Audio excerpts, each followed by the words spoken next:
এবারে রাজ্য সরকার নিজের পাপ ধুয়ে ফেলার জন্য এখন চাইছে যে 2025-এ এসে 2016-র ক্যান্ডিডেটদেরকে যদি মানে বৈতরণীটা পার করাতে হয় তাহলে বলছে 10 নাম্বার দিচ্ছে।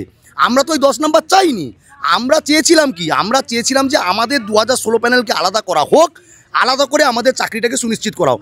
এখন রাজ্য সরকার যখন নিজের পাপটাকে ধুয়ে ফেলার জন্য তারা 10 নাম্বার অ্যাড করছে এবং সেই 10 নাম্বারের মধ্যে দিয়ে দিলেও যারা আজকে 48 বছর বয়স হয়ে গেছে, 46 বছর বয়স হয়ে গেছে, তার চাকরিটা যে কনফার্ম কী করে বলতে পারে?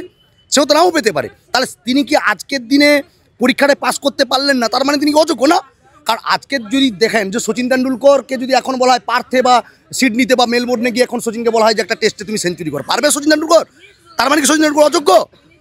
এটা বোঝাতে চাইছে মুখ্যমন্ত্রী? এটা জানে না যে 48 বছর, 40 বছর, 42 বছর তার কত মানসিক ধকল, তার শারীরিক অবস্থা, তার পরিবারের অবস্থা, কতজন শিক্ষক চলে গেল। অভিষেক বন্দ্যোপাধ্যায় তো একবার বলেছিলেন যে একটা 20 বছর বা 30 বছরের ছেলে যতটা কসরত করতে পারবে, একজন 60 বছর বা 70 বছরের প্রবীণ রাজনৈতিক নেতা ততটা কসরত করতে পারবে না, সুতরাং তাদের অবসর নেওয়া উচিত। আরে একটা কথাই তো তিনি যার কথা বললেন, যে রাজনৈতিক নেতার কথা বললেন, এটা তো আমরা সবাই জানি, কিন্তু তাহলে পরস্পর বিরোধী কাজটা করছেন কে? পলিসি মেকার কারা? যারা পলিসি মেকার তারাই তো করছে। আরে আপনাদের মাধ্যমে বলছি, চ্যানেলের মাধ্যমে, আমরা যখন নবান্ন অভিযানের শেষে আমরা যখন মিটিং করতে গেলাম, যখন শিবপুর পুলিশ লাইন্সের ভেতরে, আমিও সেই মিটিংয়ের মধ্যে ছিলাম একজন প্রতিনিধি হিসাবে। সেখানে চিফ সেক্রেটারি ছিলেন মনোজ পন্ত মহোদয়, ডিজি রাজীব কুমার মহোদয় ছিলেন এবং ডিপার্টমেন্টের, আমাদের এডুকেশন ডিপার্টমেন্টের প্রিন্সিপাল সেক্রেটারি বিনোদ কুমার মহোদয় ছিলেন। বিনোদ কুমার সাহেব নিজে বলছেন যে কখনো আমাকে যদি এই মুহূর্তে, আমি একজন আইএস, বলছে আমাকে যদি এই মুহূর্তে আইএসটা পাস করতে বলা হয়, আমি আইএসটা আমার পক্ষে সম্ভব নয়, আমি ডব্লিউবিসিএসটা হয়তো ক্র্যাক করতে পারবো না।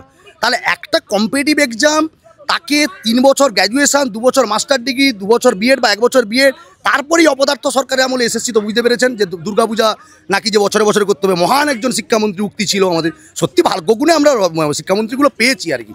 তো যেখানে বাংলা ভাষার জন্য লড়াই চলছে, আজকে আন্দোলন চলছে, রাজ্য সরকার করছে, তাপসরা এখনও বিচার পেল না, রাজেশ বিচার পেল না। বাংলা ভাষায় শিক্ষক দাবি করেছিল, গুলি করে মেরে দেওয়া হয়েছিল। আর আজকে বাংলা স্কুলগুলো হচ্ছে সমস্ত ফাঁকা পড়ে আছে। আমরা তো চাইছি বাংলার সরকারি স্কুলগুলো, সরকারি মাধ্যমিক স্কুলগুলো ফুলে ফলে গন্ধে সৌরভে আবার ভরে উঠুক। শিক্ষার্থী, শিক্ষক, বিদ্যালয়ের পরিকাঠামো আমাদেরকে ওই পরিসরের মধ্যেই ঠেলে দেওয়া হোক না। আমরা চাইনি এই রাস্তায় আসতে। কে চেয়েছে এই রাস্তায় আসতে? কার ভালো লাগে এই রোদে পুড়তে, জলে ভিজতে, ঘামে ভিজতে? কার ভালো লাগে? কারোরই ভালো লাগে না। তার জন্যই আমরা বলেছিলাম যে একজন যোগ্য শিক্ষক, শিক্ষাকর্মী যদি চাকরি যদি না পায় তাহলে কিন্তু মুশকিল হয়ে যাবে, আমরা বলে দিচ্ছি। এই জন্য বলছি ফার্দার কিউরেটিভ পিটিশন আছে। আমরা মহামান্য প্রধান বিচারপতিকে নিয়ে যে 5 জন বিচারপতির যে লার্জার বেঞ্চ হবে, আমরা দৃঢ় বিশ্বাস যে কখনো এই ধরনের জাজমেন্ট হতে পারে না। সেটা আবার দেখা হোক, পুনর্মূল্যায়ন করা হোক এবং সেখানে সংবিধান নিয়ে আলোচনা করা হোক। এবং তার আগে আমাদের কি করতে হবে না, কমিশনকে আনটেন্টেডদের নির্ভুল এবং নিখুঁত তালিকা দিতে হবে। না হলে অযোগ্যদেরই তো তালিকা এখনো পর্যন্ত স্পষ্ট নয়, আপনারা যোগ্য তালিকা কি? আরে এটাই তো বলছি, দেখুন আমরা আচার্য সদন, বিকাশ ভবন ধাপে ধাপে আন্দোলন করে আগে তো কিছুই পাওয়া গেছিল না।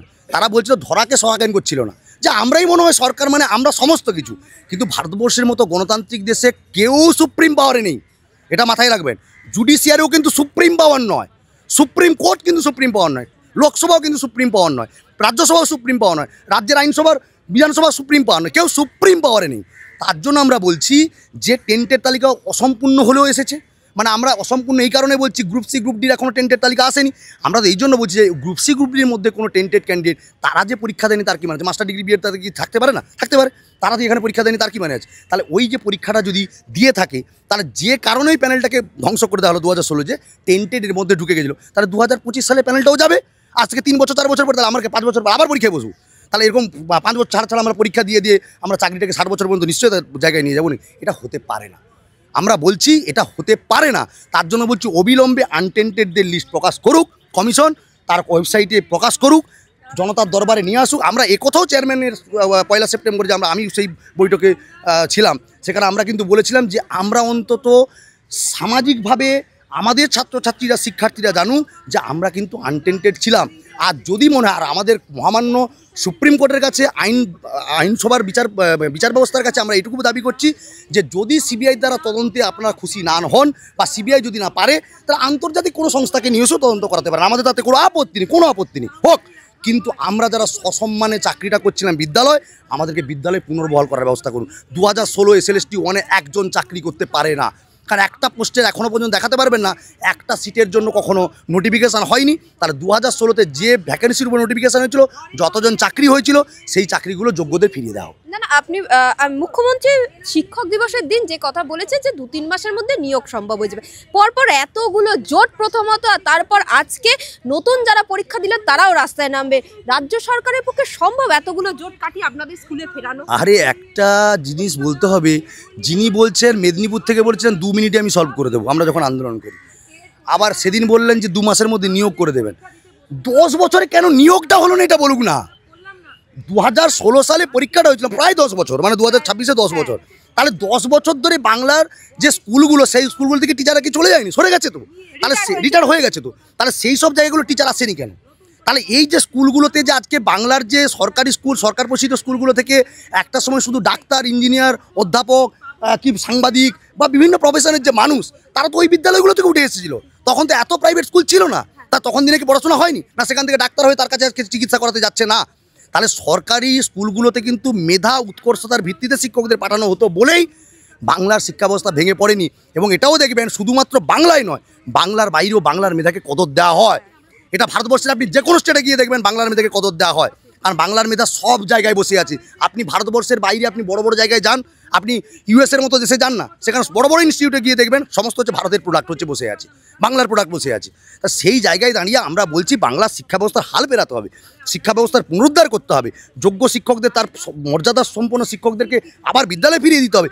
আমরা ছাত্রছাত্রীদের শিক্ষা দেবো ম্যাডাম যে অন্যায় যে করে, অন্যায় যে সহেত অবঘৃণা তারই যেন তৃণসমত হয়। আমার ছাত্রটি, আমার ছাত্রীটি যদি আমাকে এসে প্রশ্ন করে, স্যার আপনার সঙ্গে যে অন্যায়টা হয়েছে, আপনি সেই অন্যায়ের বিরুদ্ধে প্রতিবাদটা করলেন না কেন? আপনি ক্লাসরুমে এসে এটা পড়াচ্ছেন, আমাকে যদি প্রশ্ন করে আমি তার উত্তর কী দেবো? এই অন্যায়ের প্রতিবাদ আমাদেরকে করতে হবে। আমরা যদি সত্যিকারের যোগ্য শিক্ষক হয়ে থাকি, যদি সত্যিকারের আমাদের স্পাইন থেকে থাকে, আমরা যদি সত্যিকারের মানুষ হয়ে থাকি, আমরা বলিষ্ঠ কণ্ঠে যদি কথা বলতে পারি, তাহলে আমাদেরকে অবিলম্বে কিন্তু অন্যায়ের প্রতিবাদ করতে হবে এবং ন্যায়কে প্রতিষ্ঠা করতে হবে। তবেই ছাত্রছাত্রীরা দেখবে যে না, আমার শিক্ষকরা পেরেছে, আমরাও কিন্তু আগামী দিনে আদর্শবান একজন শিক্ষক হিসাবে নিজেকে মেলে ধরবো।